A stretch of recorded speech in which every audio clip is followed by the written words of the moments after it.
Hi everyone and welcome back to another episode of Beneath the Lift Tab.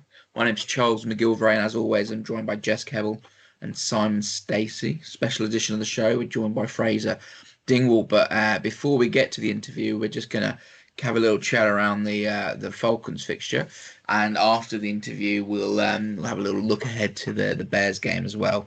But yeah, let's sort of crack on. How are you both doing? Good, thank you very much. Good. It was a bit of an exciting Friday night, really, wasn't it? Oh my god, yeah, slightly. We knew sending a slightly understrength side. We knew we'd be a bit under pressure, but not that much. Crikey, 1 point win is squeaky bum time, as Fergie used to call it. Yeah, I mean, we all called that we expected mass change, and we basically got a fully rotated side, especially when Ram didn't play in the fixture. You know, that he was sort of him and Odendale were the clear sort of individual do you think might be in that Leinster lineup. So fully rotated side. The thing is, though, I think we all think that that side and those players are good players. Yeah. But, you know, not played a lot together and also missing maybe that X factor in it, maybe a little bit, you know? Yeah, exactly. Yeah, that's the problem, isn't it? When you're not played for weeks, you're a bit rusty yourself, but when you're not played with the same players, you're not going to get the same consistency as the boys that the best 15 we can put out. But they still did a job. They just nearly let it go, didn't they, right at the end? What are you doing? But yeah, some of them stood out. I thought Glister, is it Will Glister on the wing? He looked really good. Blistering pace from Will Glister. Yeah, basically. He last minute, wasn't he, as well, called up because of Rami, bless him. But yeah, I thought he was one of our best players. Yeah, I said he got 2 tries, didn't he? Essentially, that's kind of where the difference laid, really, isn't it? In kind of his particular solo efforts. Yeah. I mean, it was a huge mistake from, I can't remember if it was the wing or the fullback from Newcastle that did it, but kicking the ball instead of catching it. And then I was like, never trust a bounce. You never know where a bounce is going to go, and it just popped up right up for Will, and off he went. And really, that was the difference, really, wasn't it? Because it was like 10-14, wasn't it? And then it went out to 10-28. So that they kind of lost their heads a little bit for sort of a short period of time, because they were, I think, defensively and attack-wise quite strong, Newcastle, which is good because you want to have a competitive league, and this is no disrespect to them, but they've very much been the outlier in terms of, maybe not so much this season because Exeter are also struggling as well, and so are a few other teams, but in recent years they've been kind of the outlier if everything's been competitive except Newcastle. So it is good to see them playing better, playing well, but they just seemed to doze off for like 5 minutes, and we got those 2 really quick tries, and they almost got it at the end, but if they hadn't have turned off for that kind of 10 minutes they could have won. I mean, I read somewhere that after our team was put out we were 4-1 underdogs to not win the game. So I think it is a really good result, good learning curve for people that a couple of Davies in there, a couple of people who's starting who'd normally be on the bench, and some good performances. An important win as well, because we want to keep ourselves in that 8th position. That's really the key thing, isn't it, at minimum, so you get Champions Cup rugby next year. So it's a big one to have won, and I was fortunate enough to be there, my first time there. So it was great. The weather was nice. Weather was nice. It wasn't too cold. It wasn't raining when we were sat under cover. It rained a little bit at the start, but it was good. It was a good match to watch. But God, I know we're not talking about football, but I watched Man United the day before and my heart was going for that. Then sitting through that and watching that, surprised I didn't end up in A&E. It was just like, what are you doing to me, boys? But it was a good game. Some good performances, and 5 points is all you can ask for, isn't it? No one's going to look at the score. It's 5 points. Yeah, that's it. Exactly. Yeah. I think Glister only got the 1 try, just just to cover that off. But I think the thing is we looked sharp, with the shape of the team and everything. Everything went well, and when Finn came on, Finn just was a class above, really. It was a shame to see Savala go off because he was really, for the right try, he looked really sharp and etc. I think the real sort of where they weren't quite there was defensively, where they weren't quite connected, weren't quite reading each other as well as they could do. And I think I think it'll be really interesting, with the balance of where we are for the season. We've got after the Bristol game, which I expect them to go full go, and then, Leinster will be obviously full strength. Almost regardless of that result, I think we might see this sort of side line up for the remainder of the year, because I think, there's no point playing the England boys because they've got limitations on how many games they can play anyway. There's nothing to be learnt from playing them. So you'd think perhaps maybe the Sarries home game, what you might go full strength, but for the 2 away games, I know Exeter could end up being a big game if they get a win at the weekend as well. If we win, obviously, then otherwise those 2 away games you might go, well, let's go with the same team, give these boys opportunities, show the skills. Like you said, a lot of them really, really looked good. Will Glister he reminds me very much of Fremo a few years back. He's a big, athletic, pacey player. Got sharp moves, well, good skills. And like that try was just on half time as well. Good. They were just perfect timing, just to put a bit of a nail in off him, because of the wind was such an influence as well. But why would you let the ball bounce though? Yeah. You don't never let the ball bounce on grass. Never mind a 3G pitch. Yeah, I think he just totally misjudged it, didn't he? And then he kicked it. He's like, oh dear.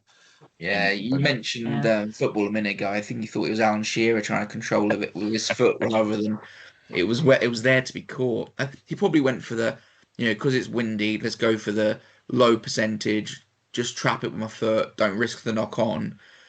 And he completely, it was a big error from that, unfortunately. But I think it might have been hell, but well. Yeah, but I thought Wright was good. I thought he looked good. I thought James got man of the match, but I thought he was like part of his games, making breaks and distribution was like really, really, really good. But almost every time he made one of those amazing breaks, it was a 2-on-1 and it was a simple pass to set up to finish the try, but he died with it. He took it to ground or he created. He made another ruck. I think he could have been a little bit more clinical. But I think that's I understand that's probably being really harsh, but and I thought Hutchinson against a bad defense is unplayable. If you've got an unorganized defense, he looks like he's everyone else is in slow motion. And he's just playing with them. He rips teams that can't, if you're not organised, he will rip you apart. He is just so good at that. And I love him at fullback when we've got the ball. Yeah. Yeah. I get what you're saying, yeah. Hutch is great at that, and we know he's good at that. It's just, I think we miss him at centre, though. Centre is his shoe-in position, isn't it? But I know what you mean, against a poor defence. He can unlock anyone. He's got those skills, but yeah. It was a crazy game, and I don't think any of us predicted the score, did we? Or get anywhere near. We all went for an absolute caning, didn't we, I think? I mean, we were all pretty far off. I think I was the only one that thought they'd get anything above 30. I think I went above 40. I think the others were lower. So I went 10-6 with -6. Si went 19-28 -9, and Jess, you went 14-35. Yeah. So you got 35, right? Like someone got the right score last week, right? So you went big, but none of us got. Obviously, Pearson, the curse of Si, struck again. Yeah, sorry, man. Pearson, unfortunately, is out probably for the season now. But Stevens didn't get tried, but James did. So Jess does win the round, bringing her back into contention. So it's 3-2-0. We should caveat that people that didn't listen, because if they listened last week, they'll have heard me pick someone else. But we obviously do have it where if someone is not on the team sheet, we can change. And I can't remember who I picked, but whoever it was not on the team sheet. Yeah. I can't remember either. It might have been Pollock. You might have gone with Pollock from memory. I think I did pick a forward. I don't think it was Pollock. I did pick a forward, but I can't think of who it was. Picked Alex Coles. It was Coles. Yeah. There we go. Yeah, because he'd almost got one the week before, and I thought he'd be fully up for it, and then he wasn't there. So you can't be that up for it. Yes, So I pivoted to James. I'm going to pick away teams now. Try scorers. I'm not picking our boys because I'm. That is another reason, though, that kind of just to probably finish on this point is that, considering the injuries we got on the day and the disruption to people playing in different positions, I think that actually puts the win into an even better context, because Finn had to come on after 20 minutes, and yeah, he can do an incredible job, but then he gets himself hurt fairly early on when he scores, and then is hobbling, comes back out at the start of half time, isn't hobbling, but then about 20 minutes in is hobbling again. So that obviously hurt. Tom James was struggling for a while before he went off, didn't they? So I'm assuming the plan was probably not to bring Mitch on if they didn't need to, but he had to do the last 9 minutes. Then you obviously had Pearson, which meant, I think, did Augustus come on and play 7, and then someone else went off, and there was a lot of movement, wasn't there? Really, a lot of kind of moving about, people playing in different positions that they hadn't, like you said, I think Charles, you mentioned it before, they train in that particular kind of environment of playing in a particular position, and then when it kind of gets a bit scrambled. So I think we actually held up quite well, considering there was quite a lot of disruption on the day. Yeah, a lot of players who haven't played a lot of rugby, and then the disruption on top of that, and to still hold true with that attacking shape that they had throughout was really impressive. Like I said, defense. They looked like a team that hadn't played a lot together, and that's why their defensive connections weren't quite there. It'd be really interesting to see, if they get a run of games after the Leinster game as a group, without the England boys there, they give that run and see how they perform, because they're a tremendous group of players. They're all great players. Yeah, you might go, well, where's the X factor of a Tommy or of a Pollock or whatever going to come? But I think, given chance, it might find itself. Someone might step into the breach at those sort of moments, but it'd be great to see them run. And that's what we're missing when you don't get Wendy's rugby and stuff. You don't get to see all these boys play, and they don't get a lot of game time. And Finn Brown scoring 2 for Bedford over the weekend's great. He's a player who's been quite peripheral, but you want to see him play, and hopefully he'll get some game time as well towards the end of the season. But you mentioned the chosen one there. You just seen he's been put up for Investec Player of the Season, hasn't he? Yeah. I think everyone get behind that. Vote for Pollock. I mean, you can't imagine a player who gets nominated for Investec, Champions Cup Player of the Season, doesn't go on the Lions tour, can you? No. Just saying, putting that out there. Putting that one out there, yeah. But anyway, let's probably leave that there, and we've got a great interview with Fraser Dingwall coming up. So let's have a listen to that, and we'll be back afterwards to talk about the Bristol game. Born in Cambridge, he first started playing at Cambridge Rugby Club before joining Saints at the age of 14. He's a graduate of Bedford School, like many players. He started his representational rugby at under 18s for Scotland before switching to England, playing under 18s, under 20s, A grade, before making 4 caps so far for the full international side. But most importantly, he debuted for the Saints in 18-19 season at Twickenham and in East Midlands Derby, which from memory I think was the Rob Horne testimonial match. He's gone on to make 142 appearances, scoring 28 tries. Saint 1995. Fraser Dingwall. How you doing, Fraser? Yeah, thank you very much. Thanks for having me on. I'm doing well, thank you. How are you guys? Yeah, good, thanks. Good, thanks. Thank you. You have a bit of a time off last week? Have a break, have you? Yeah, I had a week off, so managed to get away, which was pretty nice. It's actually my first week off in the year, so it was nicely due. It felt so yeah, just a little bit of time just to kind of rest up and then back into it all. Bit of a restart ahead of a few big end of the season, hopefully. Yeah, very much so. I think obviously we've got back into the Prem this week against Bristol, but then obviously looking forward, we've got the semi-final against Leinster next week. So yeah, hopefully we can still get our teeth into a lot of good and exciting rugby at the back end of this season. Yeah, no, definitely. We always like to start by talking about how the player got into the game and where they started. So it was your first rugby experience at Cambridge, was it? It was, yeah. So my dad played there. And then my older brother also he's 3 years older than me, and he was part of the mini and youth. So I was always kind of in and around that rugby club, probably from the age of about 2 years old. So yeah, I started playing with them from 6, and then got picked up by Saints when I was 13, 14, as you just said. And and then it's played with Cambridge all the way through to probably about 16. By that point, Saints had kind of sorted a transition from my previous school, which was a school called Battermont Village College, to then Bedford School, basically on the basis of if I wanted to take rugby a little bit more seriously, that was kind of a transition I could make. And so made that jump, which was really cool, and then had an unbelievable 4 years there. And signed a professional contract straight out of school. So yeah, it's all pretty cool to look back on the journey and how it's all kind of panned out, but all starting at Cambridge. Right, and were you always sort of? I know minis is slightly different, but were you always playing sort of as a centre? Was it?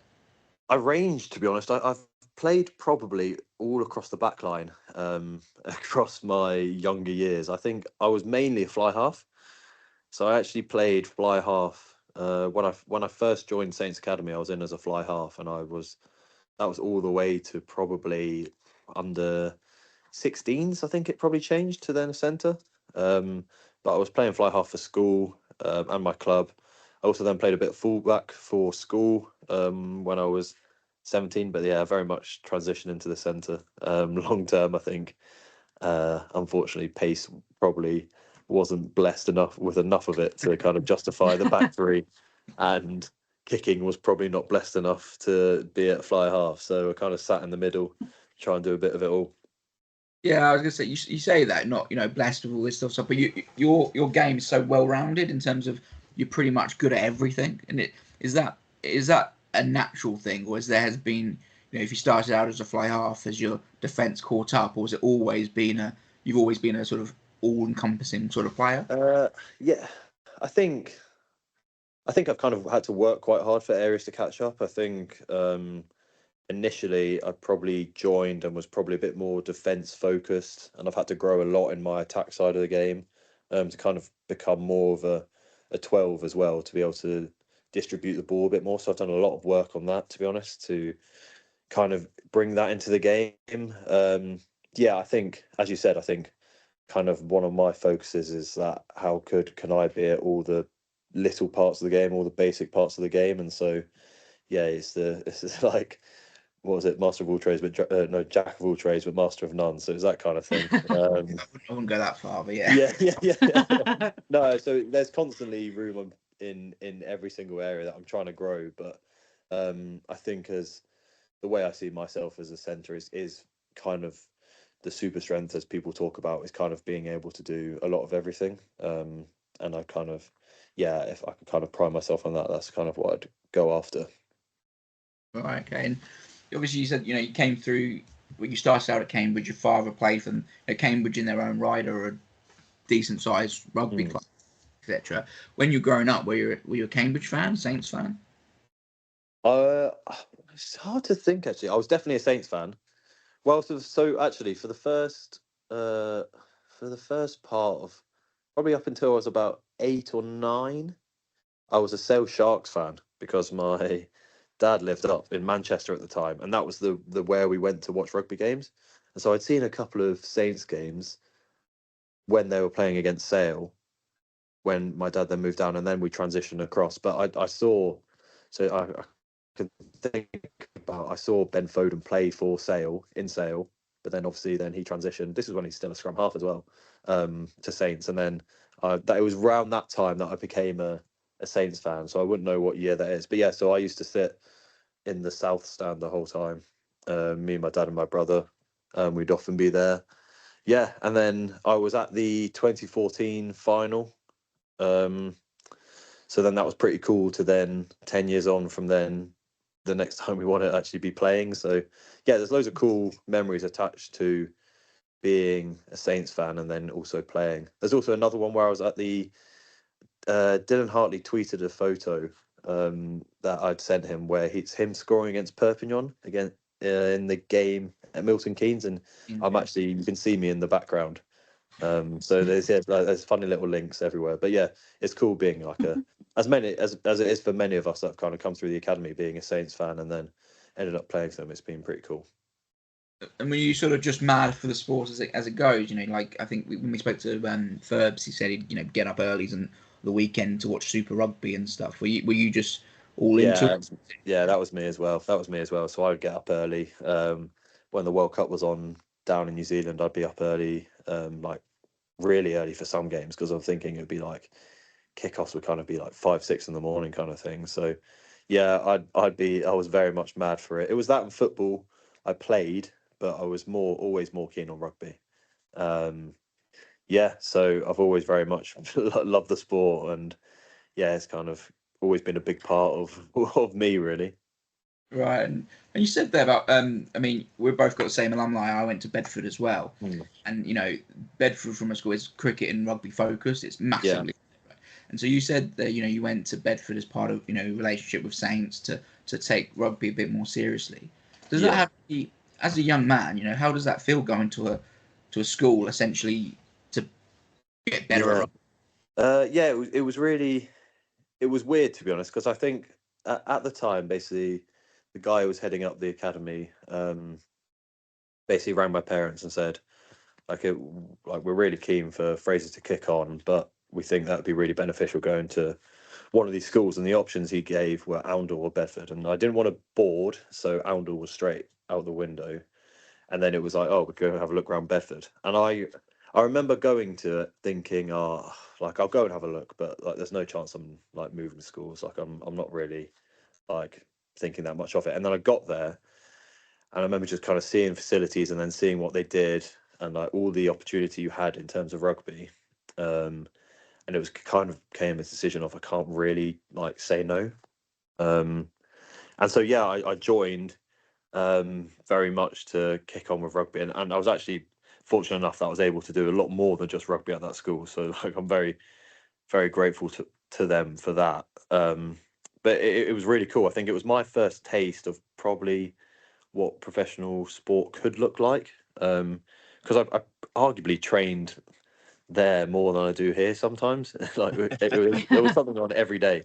Like literally every day we'd be doing something. Sunday off, but we would be either gymming or training or extra little things. There'd be something in and around all your lessons, and then play Saturday. So it was very cool. And yeah, as I've kind of said, and I've probably said this previously in things, in those 4 years, I think I've developed hugely, and I'm not convinced that I would have been able to get to where I am today without those 4 years. So yeah, very, very lucky, very fortunate, and just a lot of just really good memories of that place, and like some of my closest friends are from there. So yeah, a lot of fond memories.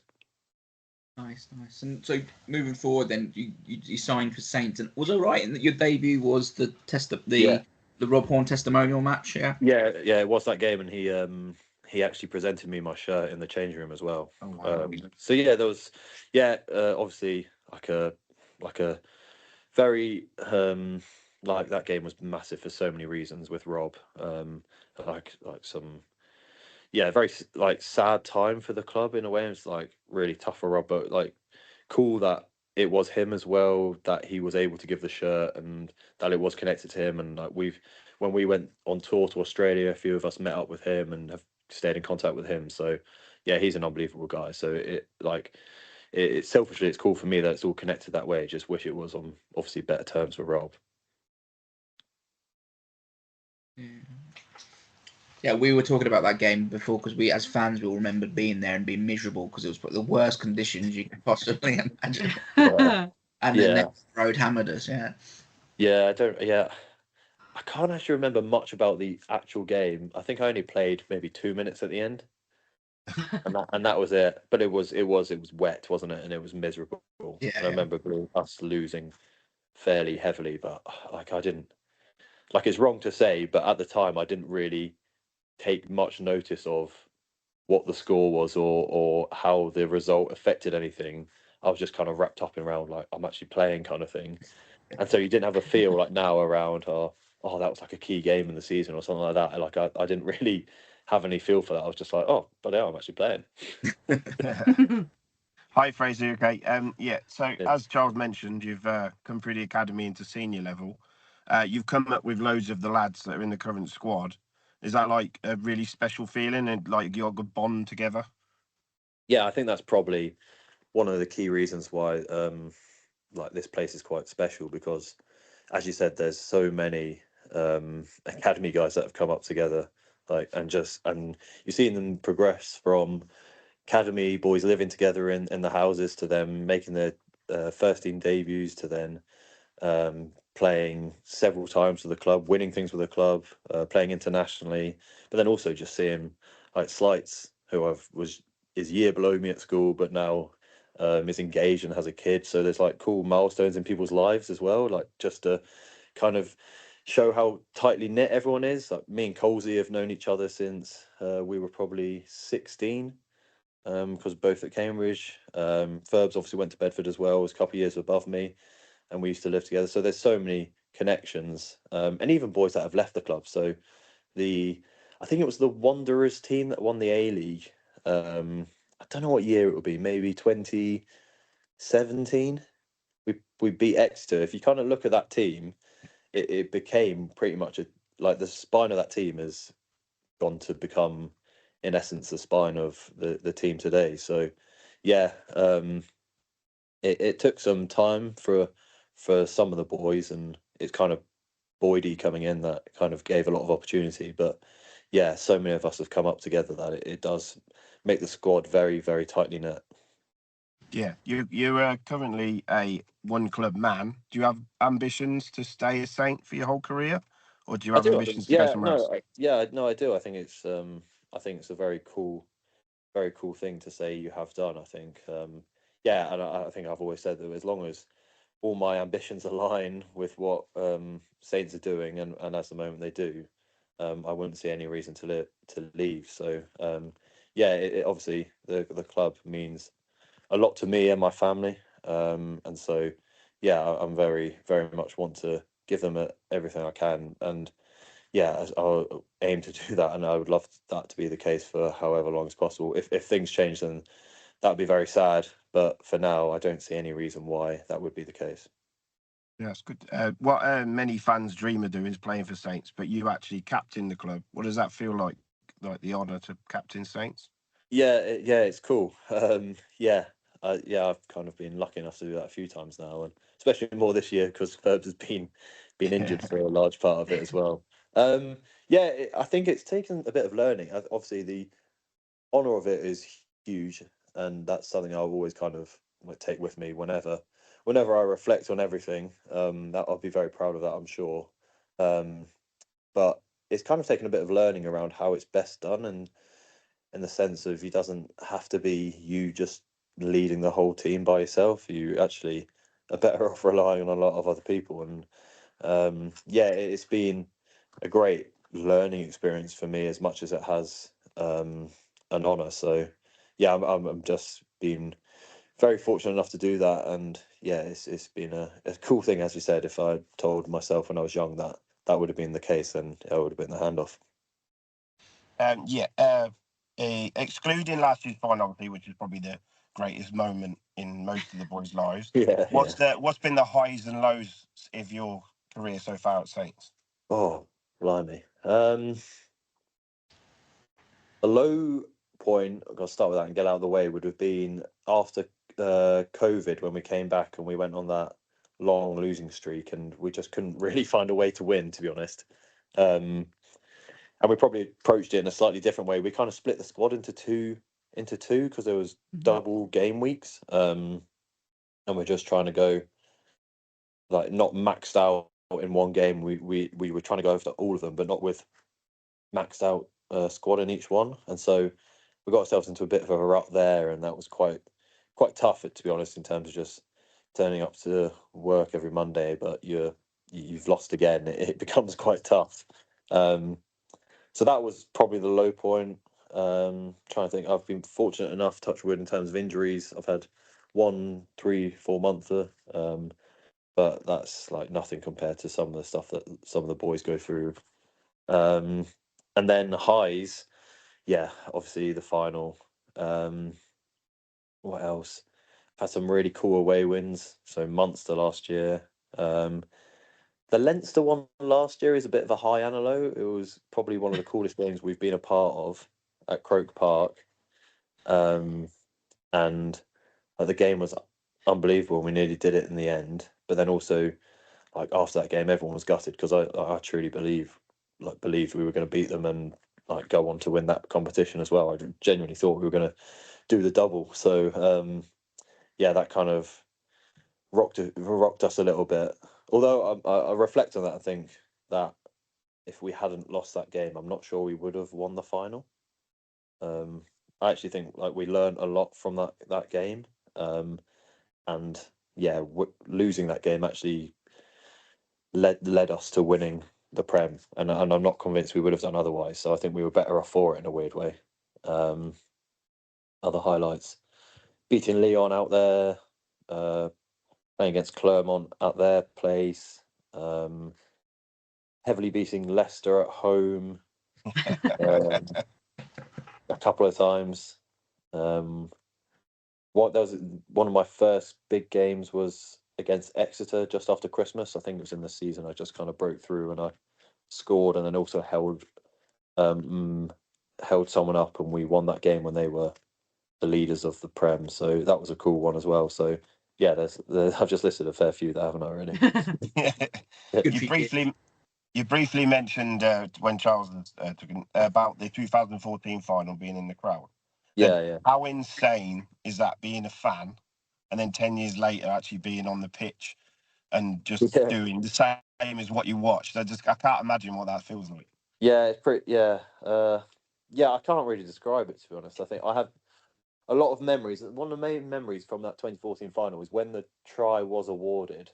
I just remember seeing Luther run basically towards the fans, going a bit nuts, and then everyone was just kind of going a bit mental. But I remember coming back from that game buzzing, and like as all kind of Saints fans were.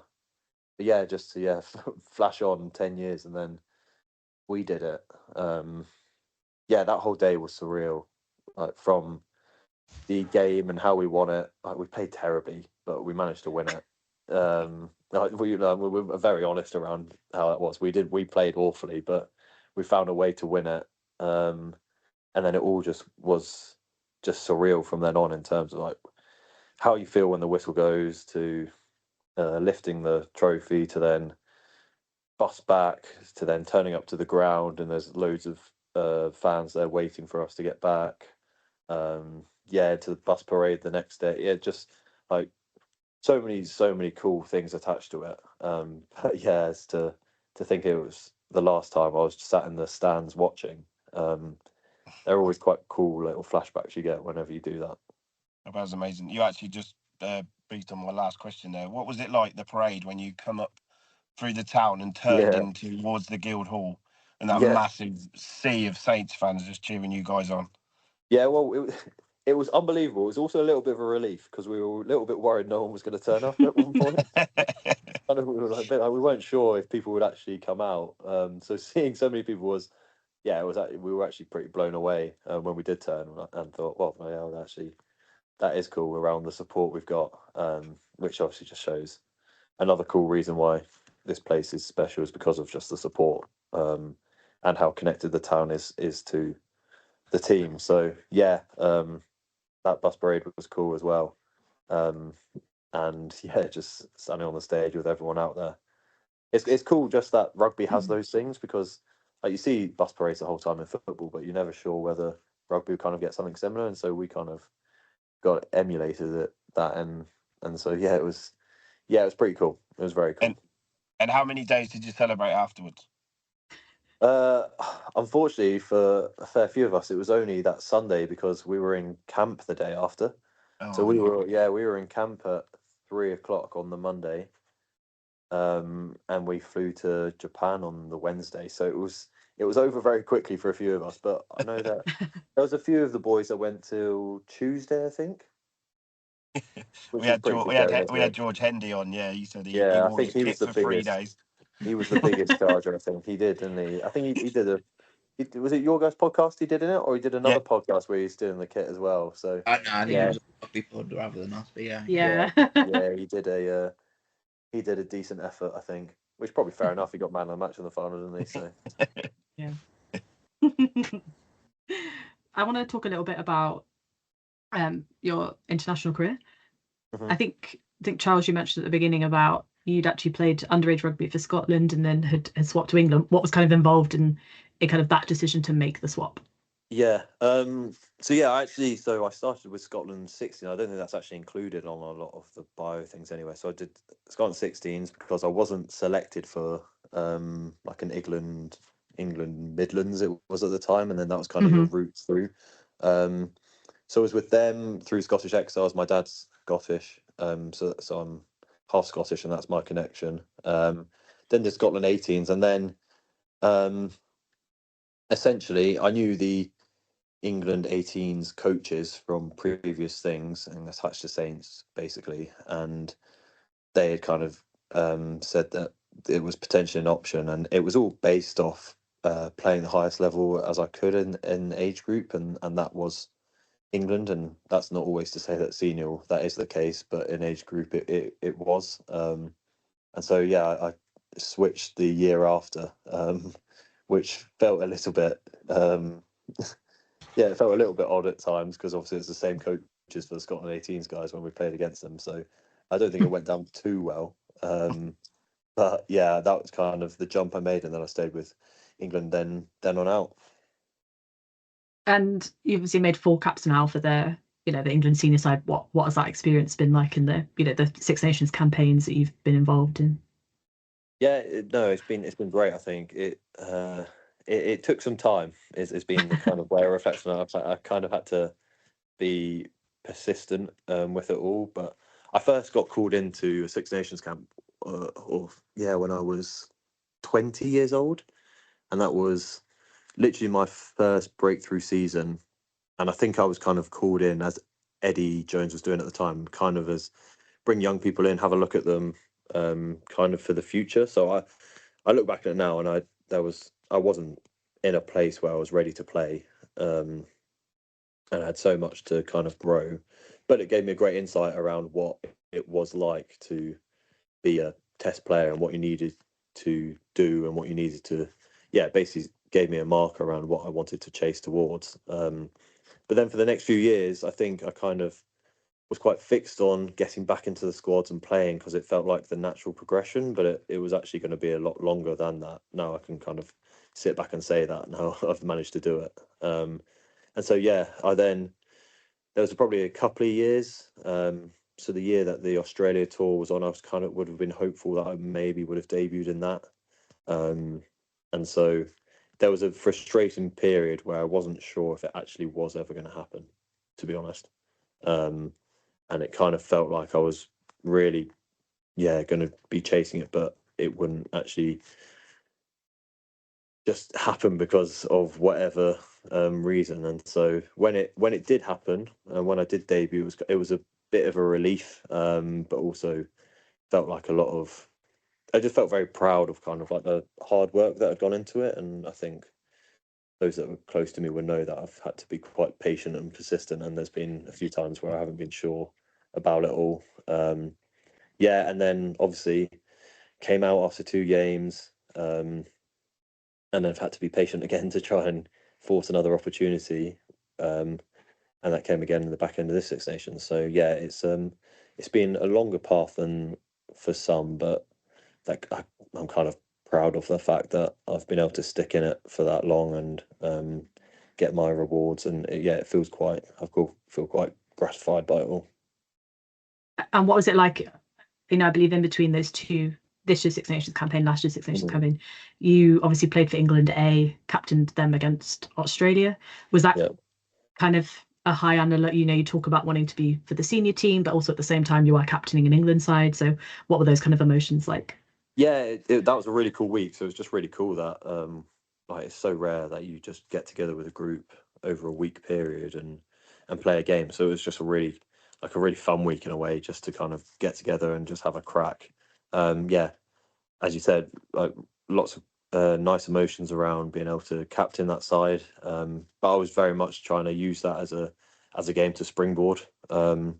It was kind of at a time where I'd had a bit of a knee injury, and so that ruled me out for the majority of the autumn stuff, where I was really hopeful to play again. And so I was using that to kind of jump myself back up again. But But it was cool, yeah, like it was just a really good experience, and yeah, to play for them and captain them, and then that be kind of my transition into playing again. It worked pretty nicely in the end. And how did that feel? Not just coming back into the senior side, but coming back into a backline where you're essentially almost exclusively surrounded by your teammates Yeah. for Saints in terms of the backline. What was that experience like getting wins with them as well? Yeah. It just made it even more special. I think the fact that I don't know what it was for the first game. I think it was 4 of us, or would it have been? Yeah, actually no, it would have been 5 of us were Saints in the backline. Just made it more special that I was kind of doing it with people I was around every day and have grown up with. So yeah, and then for the Wales game, obviously 9, 10, 12, 13 were all Saints, so it helps a lot. It makes you obviously got strong connections with them in terms of rugby style and understanding as well. So I feel like it just helped us flow quite nicely. So it makes it a lot easier, but also just very special.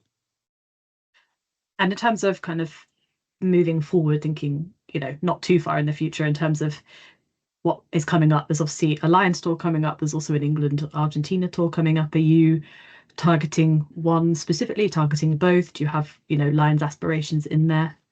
I think every guy would love to play for the Lions. I can't say that I would expect or be that hopeful for it. I don't think I'd probably got enough time in the Six Nations to kind of justify it, although you can always push hard in the Champions Cup and you never know. But yeah, I'm very hopeful to kind of be involved in that England summer tour and kind of kick on again. My aim would be to kind of back up a couple of games I had in the Six Nations. Felt like two good performances as well. So if I could kind of back that up and try and really try and maybe solidify my position in that team, and that kind of be my aim. But I mean, a tour to Argentina and USA would be really cool as well. So yeah, that's kind of my summer aspirations for now. Yeah. And in terms of Saints, obviously we've got a big couple of games coming up. How are you kind of preparing and thinking forward in terms of Bristol? Obviously they were a bogey team for us sort of last year, didn't get a win home or away. So sort of how much importance do you place on that in terms of taking form into what is to come the week after? Yeah, no, obviously it's critical. I think Bristol have managed to do us over a few times as of recent, and I think it's very easy when you play against Bristol to kind of become into a bit of a basketball game, and it becomes a bit score for score. So there's a lot of focus around how well we can defend, and then I think defence will basically win the game against Bristol. I think the way they defend they'll give you a lot of opportunities. So it will come down very much to how well we defend them. And don't get me wrong, they've got some incredible players and a cool attacking style, and they create a lot as well. So it'll come down to how well we can mitigate those threats, I think, because I think we'll create enough and score enough points to win the game. But yeah, as you said, we want to hit a run of form in the league, but also then carry it on to Europe. And next week's kind of obviously looming. We've put it to bed for now, and we're very much set on Bristol. But it'll be good to be heading into that week after a good win and a good performance. Yeah, and in terms of it's also a different stadium as well to last year. I know that a couple of guys have talked about kind of the nerves actually that came with being at Croke Park with I think 82,000 people and literally a couple of thousand Saints fans in amongst all of that. Yeah. So how do you feel about playing in the Aviva, slightly smaller, probably still going to be outnumbered fan wise, but perhaps not quite as intense? Yeah, it's quite exciting, really. I think those big games are what you want to be a part of, and I think we'll take a lot of learning from the previous year around what that was like and how to approach it. But yeah, to be honest, I kind of look forward to those games where we are in just like crazy environments in a way where you're got loads of people against you or in places where loads of people are with you. Just the bigger occasion, I think I would always try and change the thing, and like nerves are inevitable, but if you can kind of relish those challenges and enjoy the excitement that comes with those, it just makes it just like unbelievable experiences. I mean, there's always a lot of talk about the overlap between Leinster and Ireland in terms of the kind of players that play for both. Do you kind of take a lot of heart that there are some Saints players that have kind of recently got, a win for England over Ireland over some of those players? Is that experience going to sort of feed into how you navigate that game?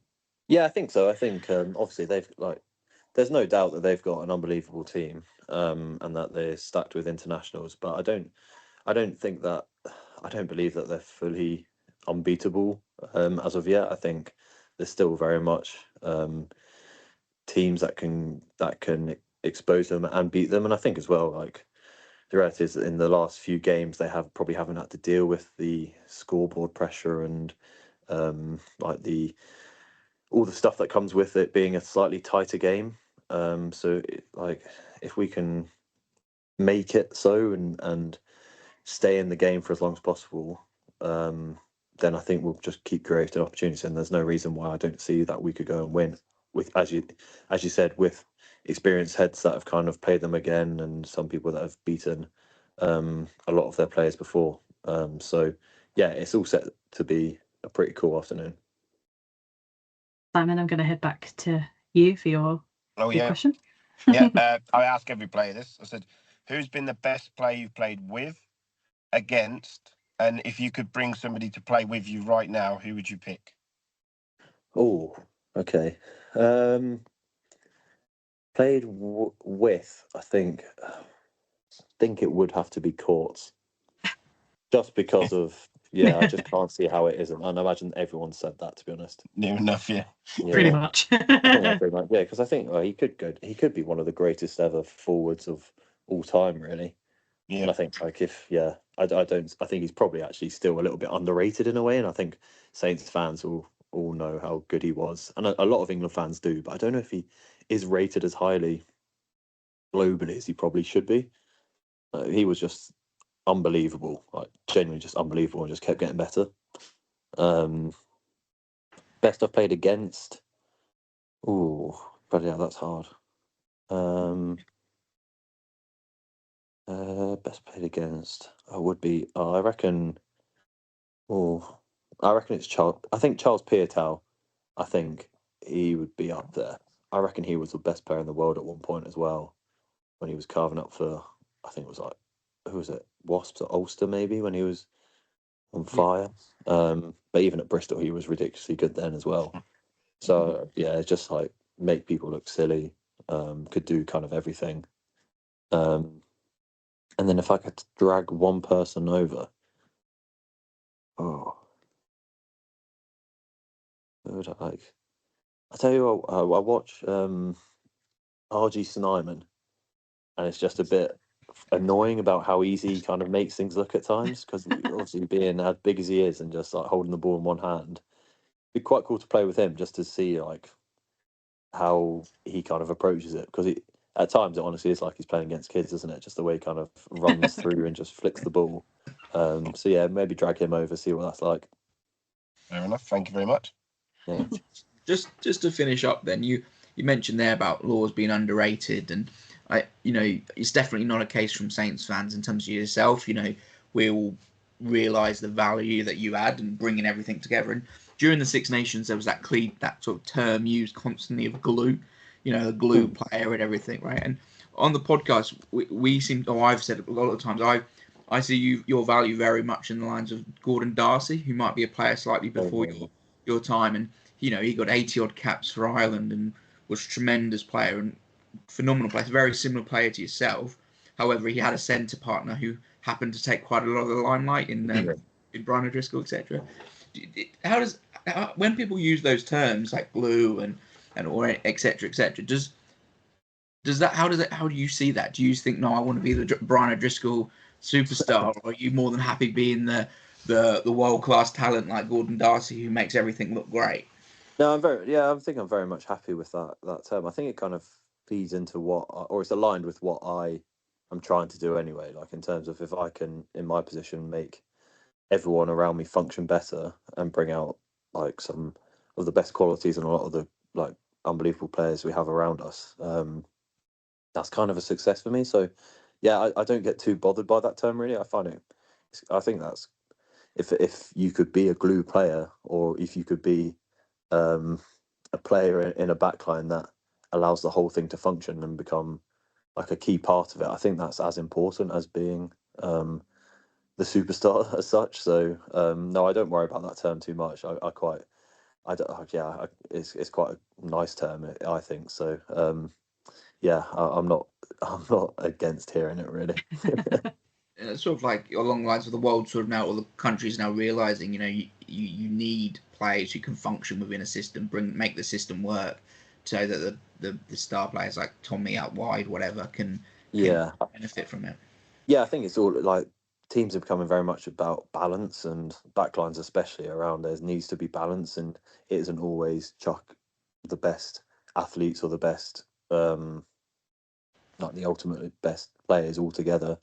There has to be a bit more of a balance around what makes things work and how people complement each other. And so, yeah, I'm kind of fixated on doing my best job of that. And I mean, I'm blessed that inside me is Finn, who's obviously unbelievable, and then outside me I've got people like Fremo. So you can become an easier place to be a glue player, or to try and bring out good qualities in them when you've got those two who are obviously as good as they are.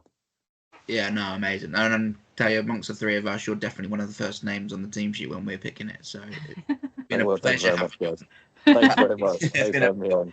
Yeah, it's been a pleasure. Thanks very much. Real guys, thank you very much. Thanks for having me on. Thank you, Fraser. Thank you. Cheers, guys.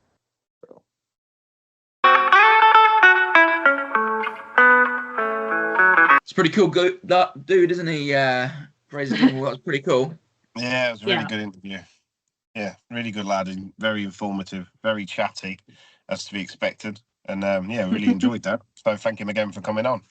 Yeah, amazing to have him on, and he was really open with some of his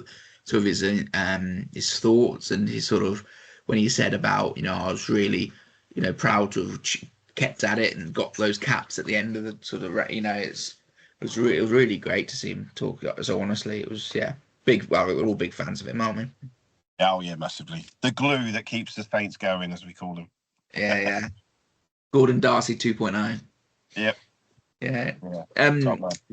Anyway, hopefully we see him play this weekend against the Bears. We're going to need him on top form as well, because they're a pretty good side, especially away from home. They seem to be a team that can go away and win. So it's going to be a real thriller, I'm hoping. Yeah. Well, I'm hoping we smash them, but yeah. They're going to be hurting after the weekend, though, aren't they? Yeah. Especially but the thing is, I think the thing about last weekend, though, is that is the way they play. They don't have a defensive structure. They never really have.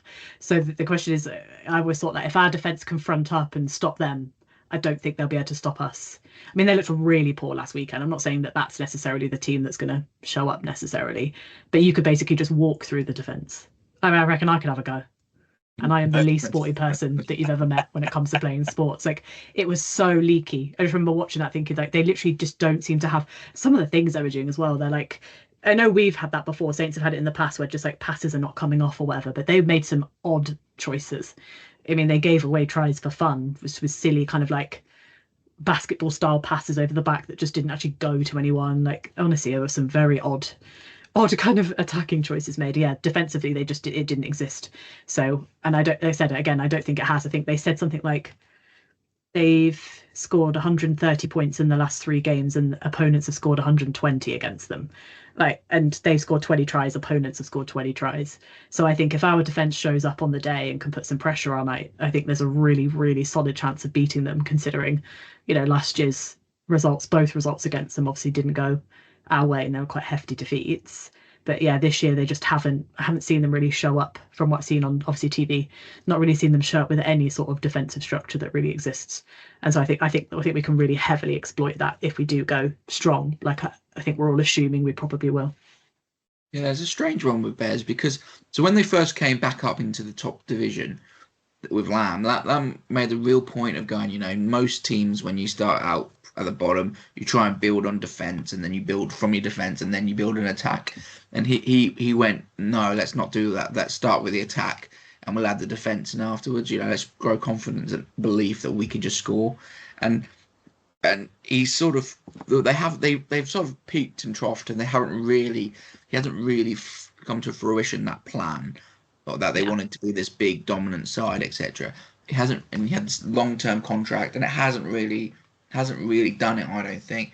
But it's almost after last year they had to start again. A lot of players left, a lot of rotation inside, and he's gone back to that basis of let's just attack. And in the early parts of the season, and especially in the away games this year, it's really seemed to have worked, and it's catapulted them really up the upper area of the table.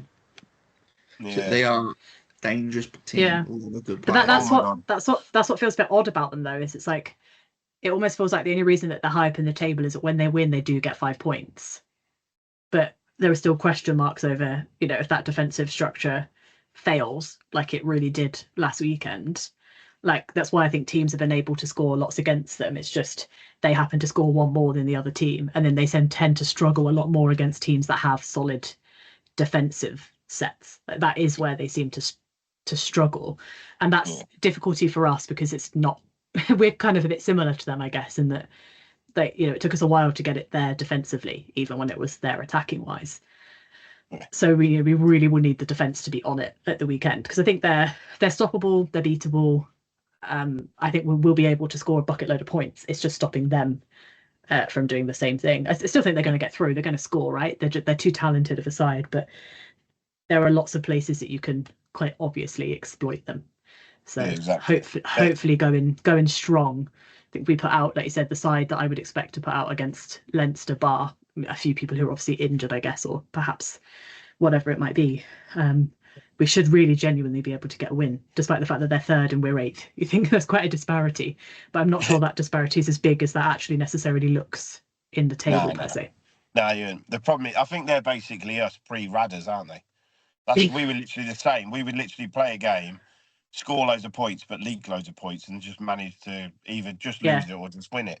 Then we got Radders in. Now we got a defence where you actually can stop people scoring, but they've got some insane players. I can't think of his name, so I apologise. The Fijian at centre. Revolou. Wow, that pass for that try. Wow. How did he get that off the back of his hand? Insane. Yeah. He needs marking. Dingers, we just spoke to you. Make sure you mark that boy out the game.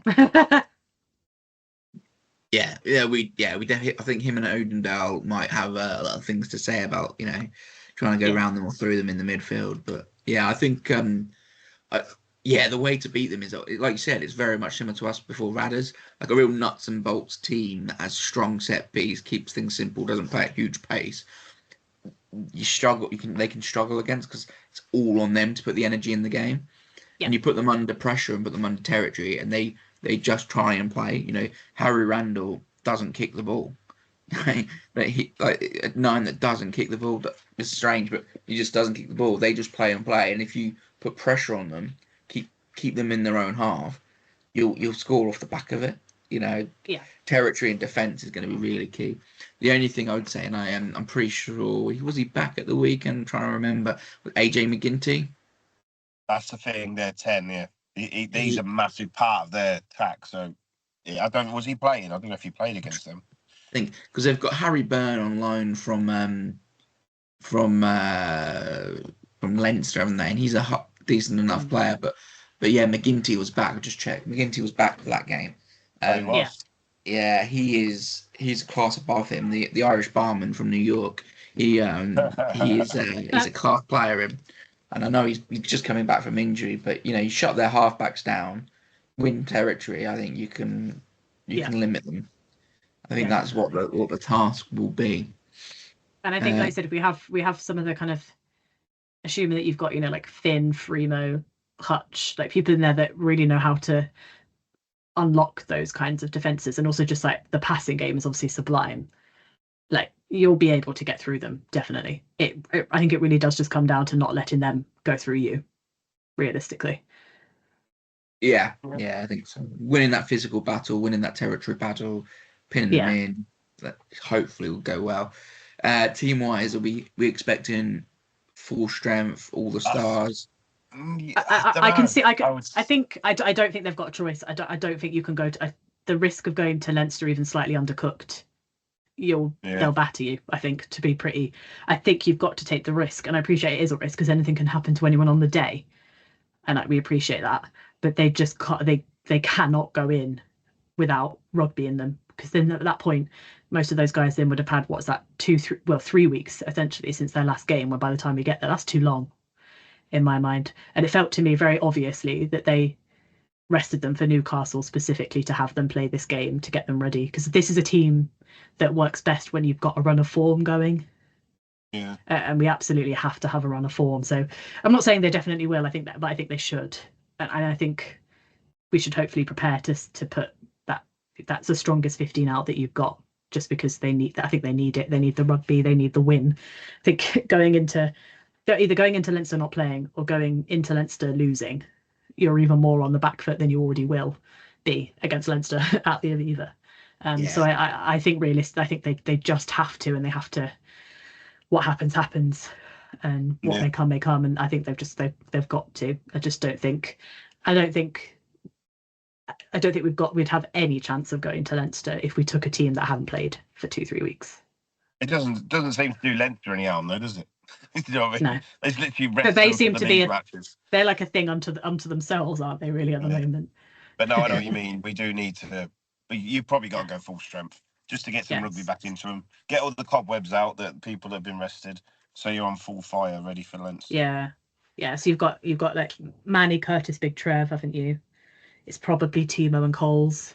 Yeah. With Pearson out, that, like I think you said at one point, like that it picks itself at that point, the 6, 7, 8, because you probably won't have Pearson in the equation anymore with him being in a boot. So you've got, what's that, Kemeny, Pollock, Augustus. Yeah. There you go, 9 and 10. Honestly, I think the rest of it, to be honest, pretty much picks itself with who you've got left, right? So you're probably going to have Mitch, Finn, Dingers and Hutchison. I think it's probably going to go Dingers and Odendahl. Yeah, probably Yeah. Odendahl. And then you have obviously Freemo on the wing. Totally blanked on another wing. And then Rambo and Thurbs. Sorry. Yeah. And then Thurbs, yeah. And that's assuming that Ram is fit. If he's not, then Glister, I guess. Siebes or Glister again. Siebes or Glister, yeah. I'd love to see Glister based on the form last week, I would just be like, you know what? Go for it. The only other consideration as well is I agree with that. So like I say, Odendahl would imagine ahead of Hutch at the moment. But the only other thing Hutch on the bench is your back cover, isn't he, really, for depending on what happens? I think so. Yeah.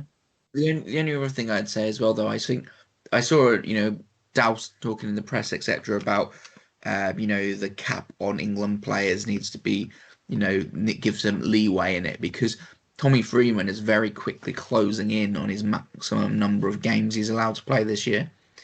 Right. So I think he might have 2 left or something. Right. He might have played 28 games already.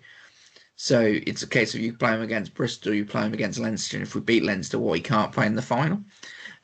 So I imagine they will play him at the weekend. We'll play him against Leinster, and if we win, well, they'll just play him regardless, and they'll be ready to take it out in the courts if they try and block him or something. They'll be ready. Yeah, fair enough. Yeah, it just seems a bit silly, doesn't it? You miss them. Yeah, but you miss them for all these tournaments that. I know, but you miss them. I know there's a rest period while the Six Nations is on now, but in the old days you miss them for all the England games, and then when they come back, you can't use them. It's just silly. Yeah, I think the thing is they can't look too far ahead. So, like, they obviously you want to go in assuming that you're going to beat Leinster. Obviously, that's going to be their plan, is to beat them. But you have to play the games that are coming, and I think it's too important that he plays the next 2, and then you just have to kind of take what happens. I mean, if they decided not to play him, then you've got, you would bring in a Hutchison, wouldn't you, probably, or push someone somewhere else, or bring someone else in. They could probably manage it if they were like, we don't want to run the risk. But then at the same time, he's in going to Leinster, not playing for a while, but then there's maybe 2 or 3 players in there that I don't think that would be a problem for, and he's probably one of them. So they've got options there, I would say. It depends exactly how many games he's got left. If it is only 2, hopefully it's 3. they can cover it if we do make it to Cardiff. But well, I think he's got 2, and I think he will play, but I wouldn't be surprised. I also wouldn't be concerned. I think the man is on fire. Like, everything he touches turns to gold at the moment. He is one of the most informed rugby players on the planet, I think. And if he doesn't play against Bristol, I don't think that's going to have a drop of impact on his game against Leinster. So I think it's a case that he may not play for that reason, but I hope he does, because I'd love to see our full strength side at the weekend. We've only got 2 home games left really this year, haven't we? So you want to see him string well. What's the worst that can happen though if we do overdo him with games? Do we get a fine? Well, I'm assuming they will block you from picking him. I'm assuming it's just a flat out. I'm assuming like Charles, they may have to go to the courts and fight it out. Well, they can't block. They can't block. No, I guess not. Yeah. If we get a fine, we just do a GoFundMe page and like every supporter pay £1 and we'll pay a fine for it. Yeah. Yeah, it would be a breach of contract, wouldn't it, if we played him? Because we obviously take funds on the back of fulfilling. But it would be a breach of contract. You'd probably just do it, and then you could probably fight that. Maybe fight that after, because in theory there's a few weeks, right? Isn't there, between the semi-final and the final? So if you stand him down for games in between, for example, you could probably make the argument that he's all right. Yeah, I would be fairly sure. I think that counts as next season, the Lions, but I'd be but I would be fairly sure that if it got to that, there would be no issue, because England would want him to play anyway. You want him to be playing. Probably. So I don't think it would be a thing. But it's just one of those ones where they could have said, well, you could have not played him in the Bristol game, but I don't think it'll be an issue. But it's just a thought process, because that is something that's hanging over a few of the players. Like I said, after the Leinster game, I wouldn't be surprised if none of the England boys played for the remainder of the season. Maybe the home game, to send everyone off. But I would say, I'd say you don't want to end the season disappointing your home crowd by not picking them. You know what I mean? Like, it's almost like a thing of like, it's not even about necessarily the players at that point. It's like your supporters and kind of what they expect to see in a home game. You always want to win at home, and obviously you want to win all the time, but you definitely need to be trying to win your home games, especially against a team like Sarries, right? So the team you beat all 3 times last year, like the old enemy. We got to beat them. Yeah, and the thing is, though, like, you've got quite a lot of adequate understudies in a lot of those positions anyway. So you'd like, if Tom James is playing, no one's really, really disappointed, because he's a great player as well. Yeah. But, like, 10 is a bit of a harder one, isn't it? Because unless Ferbs plays there, maybe, but we haven't got a plethora of back 3 available players at the moment. But if GMC's not fit and Zavala isn't not fit and whatever, we're really struggling in that position. So if you sort of have to flog Finn just to cover the games. But anyway, we shall see. Shall we get on to predictions? Yep. Let's do it. Jess, you want to go first this week? Okay. I don't know. I'm gonna go big. I've no idea what the weather's like. Just pretend it's going to be really nice. I'm going to go 42-35. And I've written mine down just now. I'm just saying it's very close. So same for me. Very close to mine as well. Oh, score-wise.